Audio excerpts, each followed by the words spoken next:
26,000 শিক্ষক ছাঁটাই শব্দটা শুনলেই গা শিউরে ওঠে গোটা রাজ্যের শিক্ষা মহলে।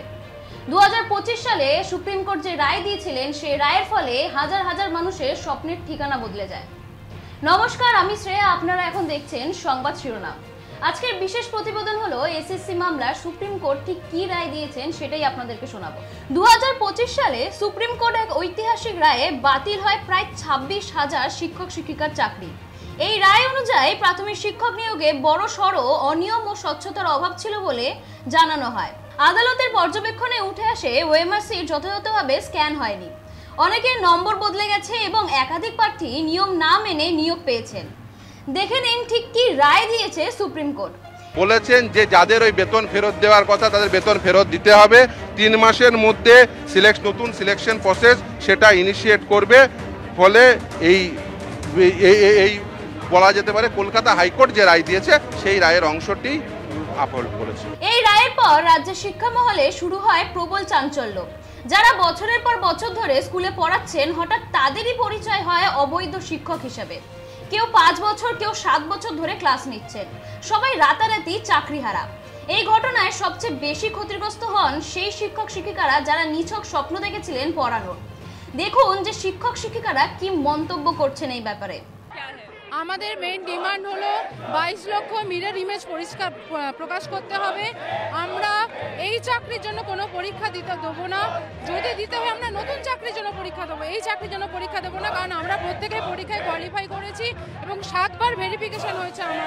আমাদের যোগ্যদের নাম, রোল নাম্বার তালিকা, কত নাম্বার পেয়েছে সমস্ত ওয়েবসাইটে প্রকাশ করতে হবে, নিউজ পেপারে প্রকাশ করতে হবে।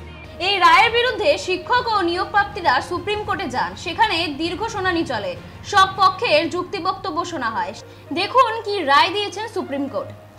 আজকে আদালত মূলত যেটা বলেছেন সেটা হলো ছাত্রছাত্রীদের যাতে কোনো প্রকার অসুবিধা না হয় সেই জন্য শুধুমাত্র শিক্ষকরা, অর্থাৎ নবম দশম এবং একাদশ দ্বাদশের সেই সমস্ত অচিহ্নিত সেই সমস্ত শিক্ষকরা যেতে পারবেন এবং এই নির্দেশ তাদের ফেভারে কোনো প্রকার ইকুইটি ক্রিয়েট করবে না।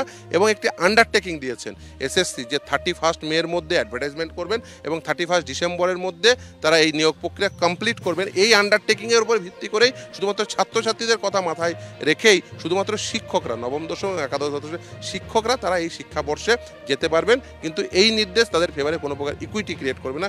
চাকরি বাতিলের সিদ্ধান্ত এখনই কার্যকর হবে না বলেই জানিয়েছেন সুপ্রিম কোর্ট।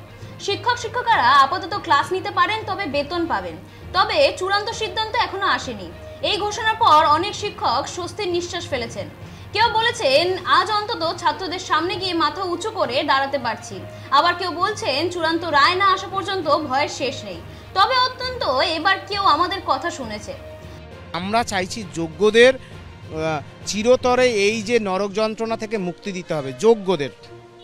এবং মুখ্যমন্ত্রী তো একসময় বলেছিল যে আমরা রায় রিভিউ করব। আজকে তারা আবেদন করছে যে 31শে ডিসেম্বর পর্যন্ত একটা টাইম ফ্রেম দিয়ে।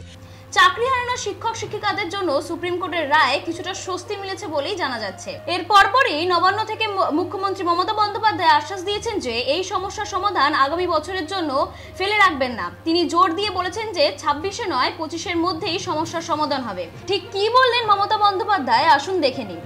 ওটা ডিসেম্বর পর্যন্ত প্রসেস দিয়েছে পর্যন্ত।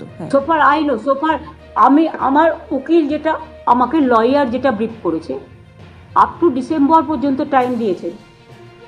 কাজে একটা আপাতত স্বস্তি, যে তাদের মাইনের ব্যাপারে আমরা চিন্তা করছিলাম কি করে দেওয়া যায়, কারণ আগের বারে বলা হয়েছিল মাইনে দেওয়া যাবে না, সেই জন্য আমরা বিকল্প পথের সন্ধান করছিলাম। কাজে আমি কথা দিয়েছিলাম, আমি শুধু নই, আমাদের সবাই, আমাদের পরিবার, পশ্চিমবঙ্গ সরকার পরিবার, মানুষের পরিবার, যে আমরা দেখব যাতে ওদের কোনো অসুবিধে না হয়। সেটা আজকে আমরা আমাদের আবেদনে সাড়া দিয়ে ডিসেম্বর পর্যন্ত আমরা সময় পেয়ে গেছি। এবং তারপরেও দেখবেন, আমি অনেকে বলছেন 2026-এ যাবে, 2026-এ যাওয়ার প্রশ্নই নেই, এই বছরের মধ্যেই সব সমাধান হয়ে যাবে আশা করি। এখন সবথেকে গুরুত্বপূর্ণ প্রশ্ন হলো, আদালত কি 26,000 চাকরি প্রার্থীদের চাকরি বহাল রাখবে? সবথেকে গুরুত্বপূর্ণ প্রশ্ন এটাই যে শুধুমাত্র শিক্ষক শিক্ষিকাদের জীবন নয়, রাজ্যের গোটা শিক্ষা ব্যবস্থার ভবিষ্যতের উপর প্রশ্ন উঠেছে। এই সংক্রান্ত আরো তথ্য জানতে চোখ রাখুন সংবাদ শিরোনামের পর্দায়। মানুষের পাশে মানুষের সাথে আমরা আছি এই বাংলাতে।